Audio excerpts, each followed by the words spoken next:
다음에 이제 출산 후에 보면 레위기에도 출산 후에 부정하다 했으니까 피 흘린 거 아니에요.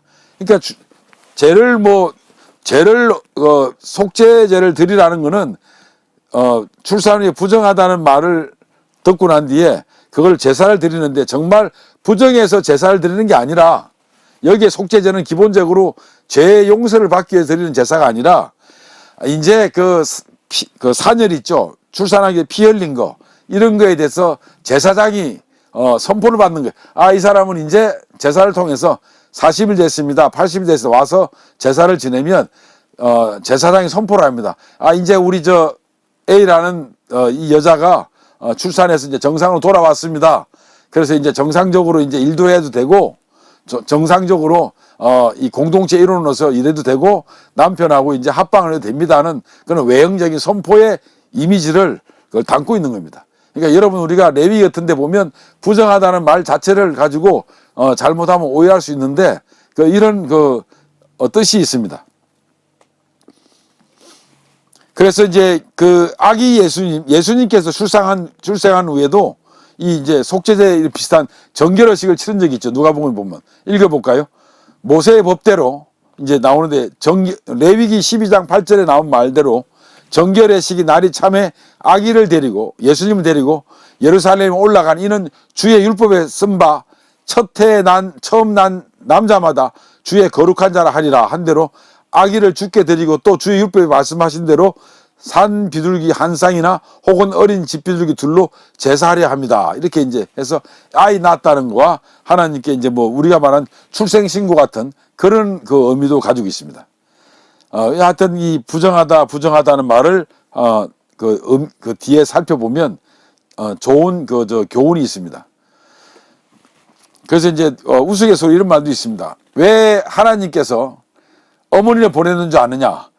하나님은 등이 없고 업을 수 없다. 그리고 유방이 없기 때문에 젖을 못 주니까 하나님께서 어머니를 보냈다. 다른 말로 하면 이 어머니는 하나님이 대신 보내준 사람이라는, 너네 키우기 위해서 하나님이 대신 보내준 사람이라는 거죠. 얼마나 의미시냐니까. 엄마는 또 그렇습니다. 그래, 내 애를 키우는데 하나님께서 이 아이들을 하나님이 나 선물로 줬기 때문에 내가 하나님이 얘네들 잘 키우라는 그런 의미로 나한테 이렇게 복을 줬기 때문에, 선물 줬기 때문에 내가 잘 키워야 되겠다는 다짐을 하지 않겠습니까? 그렇지 않아요? 그래서 우리는 심판대에 가면 우리는 막 네가 죄가 얼마나 졌냐, 네가 이런 공로가 있다, 이런 거로 이제 다 이해를 하잖아요. 근데 유대인들은 탈무드에 보면 뭐라냐면 그런 말 하나도 없고, 탈무드는 뭐라 그러냐면 하나님 심판대에서 여자 남자한테 묻는데요. 너네는 땅에 살 동안 아이를 얼마나 낳는데 애를 썼냐고 이렇게 한대요. 우리하고 해석이 달라요. 심판대에 가가지고 우리는 주님을 잘 섬겼습니다. 내가 복음도 전했습니다. 형제하고 안 싸웠습니다. 이렇게 내가 헌금도 많이 했습니다. 이렇게 기도도 많이 했습니다 하고 하잖아요. 그렇게 심판대라는 이미지가 잘했냐 못했냐로 받는 그런 심판대 이미지를 갖고 있는데, 유대인들은 안 그래요. 아까 말씀드린 대로 실사굿이에요. 지금의 삶이 얼마나 하나님의 창조 뜻에 부응하게 살았냐는 것에 심판을 받는 거예요. 땅에 살 동안 충만하라, 생육하고 번성하라는 그 말을 하나님은 꼭 물어보신다는 거예요. 명령했기 때문에. 그래서 심판에 가면 너 아이 낳으려고 애를 좀 썼냐? 예, 저는 6명이 낳았습니다. 7명이 낳았습니다. 이렇게 말한다는 거예요. 우리가 생각하는 건 완전 다르죠. 우리는 너무 추상적이에요. 제 말이 이제 단어가 기억이 안 나서 그러는데 너무 형이상학적이고 너무 현실감 없는 용어를 많이 쓰는데, 유대인들은 안 그래요. 하나님이 제일 먼저 인간에게 명령 내린 게 뭐냐? 생육하고 번성하라는 게 명령이라는 거, 제1호 명령이잖아요. 안 그래요? 그러니까 아이 많이 낳아야죠. 근데 하나님이 첫 번째 명령 잊어버리고 한참 지난 나중에 명령을 기억하는 게 아니라 그거부터 물어본다는 거예요. 아이 놓으려고 얼마나 애를 썼냐? 저는 한 명도 못 낳았습니다. 그러면 야 이놈아, 내가 그럼 너한테 명령한 걸 너는 안 지켰구나, 이럴 거 아닙니까? 그렇게 이제 탈무드에 물어본다는 거죠. 그래서 출산은 남자 여자가 합방한 그런 의미로 나오는 게 아니라 하나님 앞에서 부모의 의무라는 거예요. 하나님 앞에서 창조 남녀의 의무라는 거죠. 놀랍지 않습니까? 이게 유대인들의 정통 유대인들의 시각입니다. 여러분, 이 자녀를 출산한다는 것은 하나님의 명령입니다. 그걸로 이제 이 성경에서는 그렇게 이제 이 사람들은 해석을 하고 있습니다. 말씀드린 대로 처음에 말드렸지만 모계 유대인 자녀만이 이제 유대인으로 들어가는데 이거는 이제 어머니 교육의 중요성을 이야기합니다. 만약 이스마엘로 통해서 왔다 그러면 이 하갈이 저기 애굽 여자였는데 그러면 유대인이 아니지 않습니까? 그게 됐으면 전부 다 어떻게 됐겠습니까? 저 아랍계에 좀 이렇게 태어났다는 거죠. 그래서 모계 어머니 교육의 중요성을 이야기하고 있습니다. 그리고요, 만 1세까지는 모유를 줍니다. 그리고 이제 여기 창세기 21장 8절에 보면 아이가 자라며 젖을 떼고 이삭이 젖을 때 날에 아브라함이 큰 잔치를 베풀었다. 우리의 돌잔치처럼 그렇습니다. 그래서 원래 나중에 이야기하겠지만 1살까지는 있죠. 1살 전까지는 식탁에 같이 앉지도 않습니다. 왜냐하면 식탁은 아까 뭐라고 그랬습니까? 성전이에요. 식탁은 또 이 교제의 장소고, 식탁은 토라를 이야기하는 데고 하는데 막 아이가 아무것도 모르고 막 엉망진창 할까봐 1살까지는 아이를 식탁에 못 앉게 하고 있습니다. 그래서 아이가 잘 때 특히 중요한 건데요. 밤에 아이가 잘 때 바이블 스피커가 되면 안 됩니다. 엄마 아빠가. 그리고 바이블 텔러가 돼야 됩니다. 그래서 이게 설명하려니까요. 제가 바이블 텔러가 우리가 바이블 스피커와 텔러의 의미는 알잖아요. 이것 때문에 제가 좀 스트레스 받았습니다. 이거 뭐라고 설명하지? 그런데 놀랍게도 오늘 전주에 내려가지고 화장실에 갔더니요, 이렇게 써 있는 거예요. 화장실에, 남자 화장실에 깨끗하게 사용한 당신 덕분에 참 행복합니다. 밑에는 뭐라 그러냐면 야 이놈아 화장실 깨끗이 쓰라 이거 아닙니까? 그죠? 번역하면 화장실 제발 좀 깨끗이 쓰십시오 하는 말 아니에요. 이 밑에 게 바로 스피커라면 위에 게 텔러입니다. 감성이 들어가고 상대방 기분을 아주 존중하면서 어떻게 하면 더 좋게 그 이미지를 자기에게 뜻한 바를 전달하는 내용들이 있잖아요. 그래서 화장실을 깨끗하게 사용한 당신 덕분에 참 행복합니다. 이게 이제 텔러입니다. 감성이 들어가고 자애로운 분위기가 들어가고 남한테도 들어도 아주 편하게 들을 수 있는 이런 것들이 이제 하는 거지. 성경 이야기를 이렇게 스피커로 하면 안 된다는 거죠. 항상 텔러로 이야기하는 거지. 그래서 이렇게 나온 겁니다. 그래서 이게 맞는지 모르겠지만 화장실 소변 보다가요, 이거다 하고서 내가 이걸 찍었더니 뒤에 사람들이 복잡했어요, 오늘요. 근데 쳐다보더라고. 저걸 왜 찍지? 이래가지고. 근데 저는 요 구절이 생각나가지고, 그렇다. 이거를 여기다 얼른 올리자 해가지고, 커피숍에 와서 얼른 올렸습니다. 이 사이에다가. 이게 이제 절대 스피커가 되면 안 돼. 이런 말들이 좀 그렇지만, 이 설교, 말씀 교제하는 것도 마찬가지입니다. 제 개인적으로 생각할 때는 이렇게 어떤 전달로 딱 차갑게, 메시지라는 것이 그냥 A는 A입니다. B는 B입니다. 이러는 거 따따따 하는 것보다는 감성이 들어가고 그리고 우리가 다 아들은 부드러운 어떤 우리끼리의 이 감정이 있잖아요. 이런 게 좀 실어지는 이런 것들이 아마 좋은 메시지가 아니겠냐 생각을 해봅니다. 그래서 이제 이 사람들이 3살 되면요 히브리어 알파벳을 가르칩니다. 그러니까 숙달 되면 기도문을 읽게 해요. 그리고 그 다음에 또 토라를 읽게 하고 참 이 절차가 다 있습니다. 그래서 침대에 깨어날 때는 이 침대에 또 깨어나잖아요. 그러면 이렇게 맛있는 음식을 준비합니다. 그래서 다니엘서 보면 그가 내가 말할 때 내가 얼굴을 땅에 대고 엎드려 깊이 잠들매 그가 나를 어루만져서 일으켜 세우며 로덴나무 아래 또 열왕기상에 보면 숯불 구운 떡과 한 병 물이 있더라. 눈을 떴더니 가능하면 집안 이야기는 안 하는 게 좋은데 저희 그 집사람은 아기 때 우리 아이들 깨울 때 항상 어떻게 깨웠냐면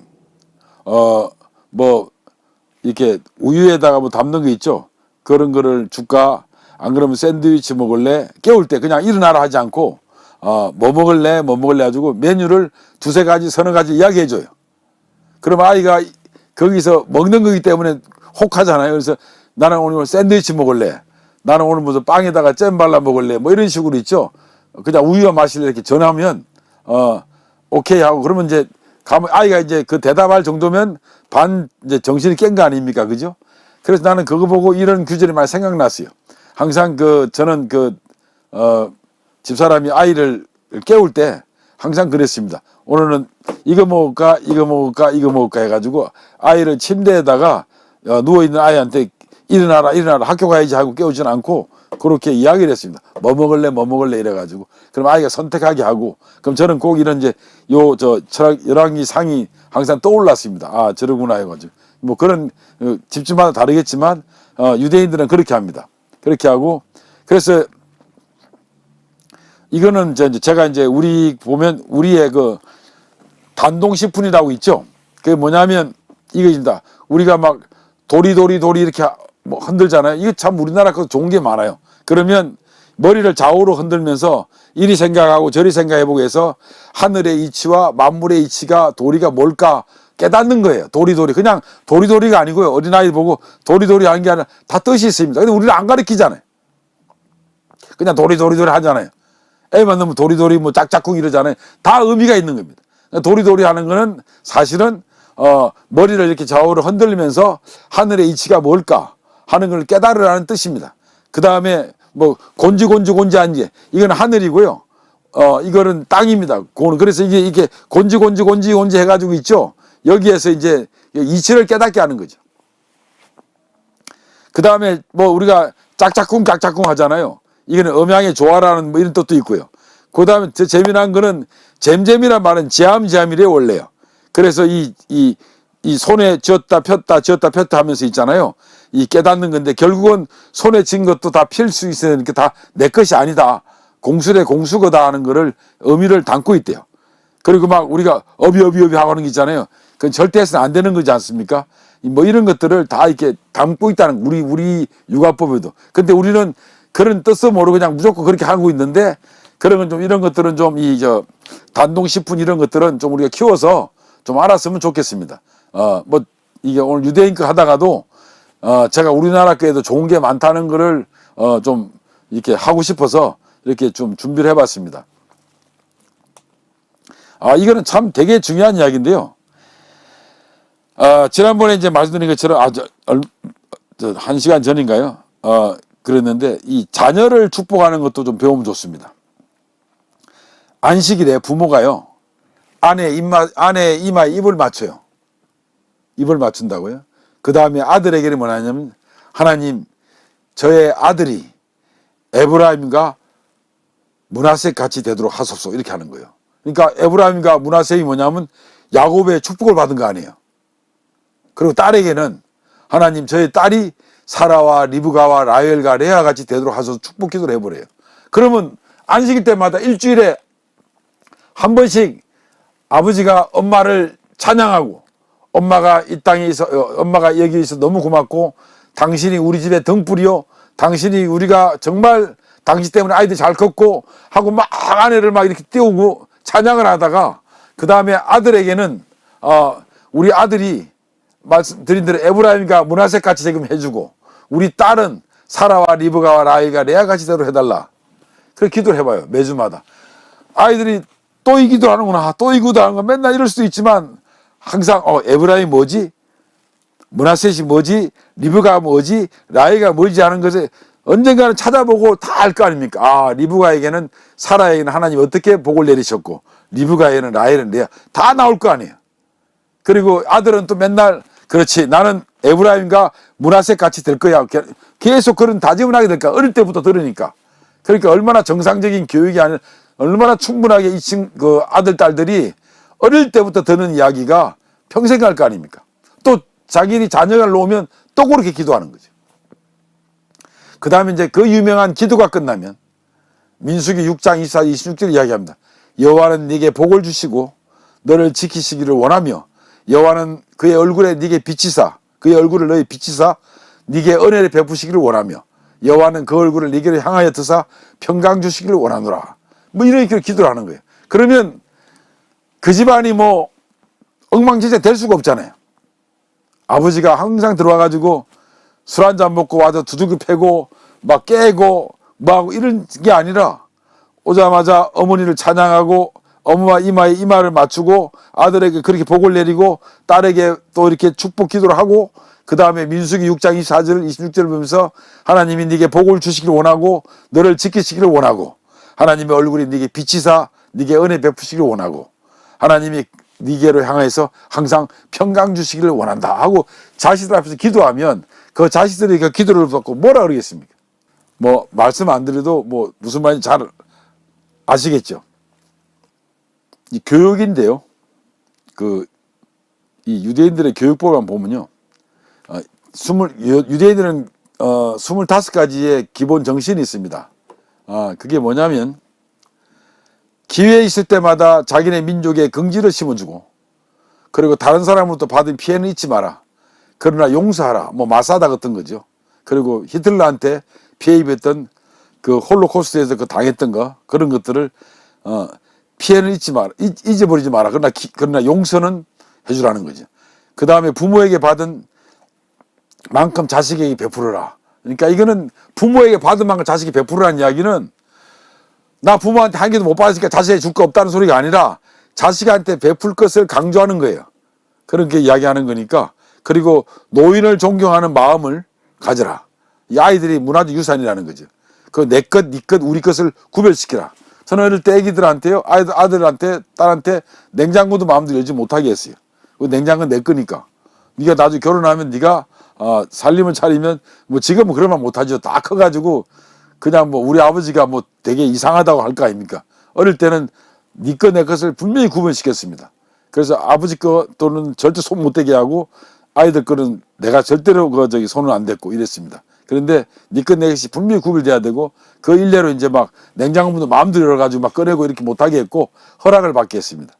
뭐 지금 왜 그런지 모르겠는데 하여튼 뭐 이런 것 때문에 하여튼 뭐 저도 공부하다가 한번 그렇게 했는데요. 계속.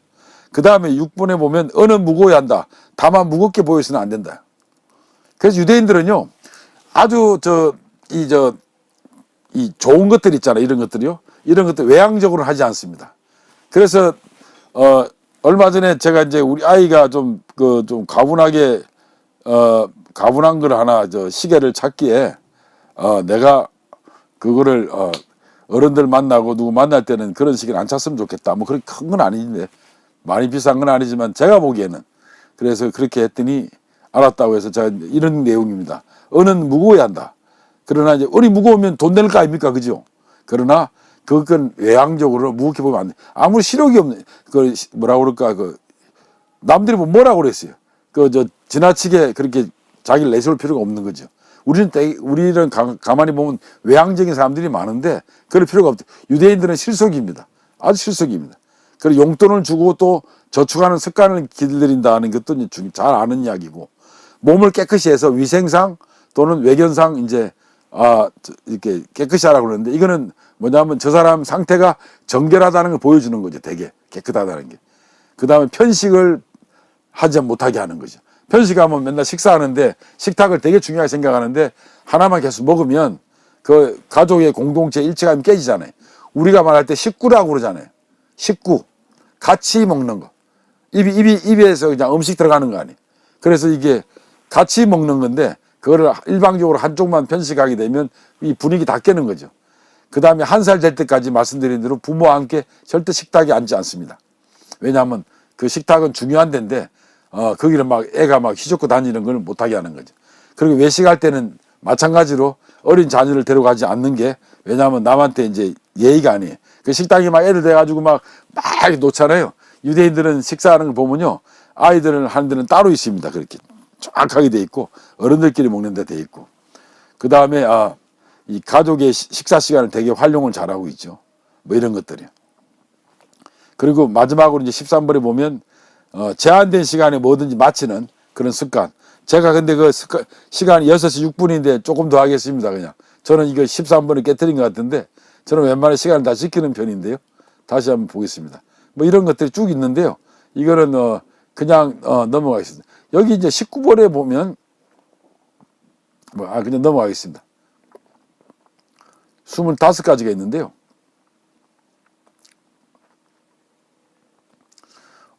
히브리어로 헬라어로요.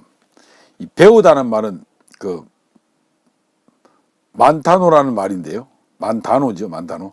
그리고 가르치다 말은 이제 디다스코라는데 히브리어는 배우다 가르치다가 라마드라고 같은 뜻이에요. 그리고 거기에서 명사가 배움도 되고 스승도 돼요. 이게 중요한 겁니다. 헬라어에는 배우다 가르치다가 따로 있는데 히브리어에는 배우다 가르치다는 뜻이 같아요. 이게 뭐냐면 선생이 가르치면서 배우지 않습니까? 또 학생이 또 배우다가 자기도 또 이제 깨닫는 게 있을 것이고 이러니까 이것이 순환된다는 거예요.